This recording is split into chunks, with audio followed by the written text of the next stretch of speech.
வீட்டில் பேய் இருக்குமா. அவங்க பையன் தன்னால் பேசுவான், பேய் அவனும் பேசிப்பாங்க. அப்போ அவங்க அவங்கள்ட்ட சொல்கிறாங்க, இந்த மாதிரி என் பையன் பேசிகிட்டு இருக்கான், யார் கூட பேசுகிறான்னு தெரியல, பேய் கூட பேசிகிட்டு இருக்கான். இந்த வீட்டில் வந்தவனா அமானுஷ்யம் சக்தி இருக்குது, இந்த வீட்டில் என்ன இருக்குன்னே தெரில, பேய் இருக்குது அப்படின்னு சொல்லி பேசிகிட்டு இருந்தாங்க. அப்புறம் பையன் அப்போ கூட பேய்கிட்ட பேசிட்டு அவங்க அம்மா அழுகுறாங்க. பேய் பக்கத்தில் வந்துக்குதாங்க. அவங்க சொல்கிறாங்க, ஏன்டா இப்படி பண்ணுற? இல்லை, என் பேய் தான் எனக்கு ஃப்ரெண்டு அப்படின்னு சொல்கிறாங்க. அப்புறம் முனிவரை ஒருத்தரை வர வைக்கிறாங்க. அவர் துப்பாக்கியில் சொல்கிறாரு பேயை. அப்புறம் பேய் என்ன பண்ணுது, கத்தியில் குத்துது. அப்போ கூட கத்தி அவனை குத்துது, அந்த முனிவரை குத்துது, அந்த பூசாரியை. அவர் என்ன பண்ணுறாரு, அந்த பூசாரி துப்பாக்கி எடுத்து சொல்கிறாரு. அப்பயும் சாவலை பேய். ரொம்ப நேரமாக அவங்க 2 பேர்த்துக்கும் ஃபைட் நடக்குது கத்தியில்.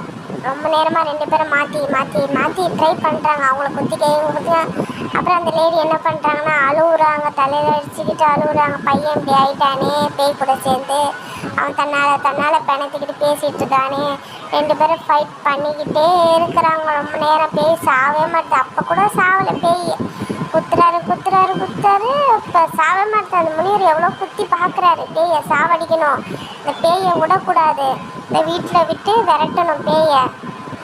அப்புறம் குத்திடுறாரு. பேய் செத்து போச்சு.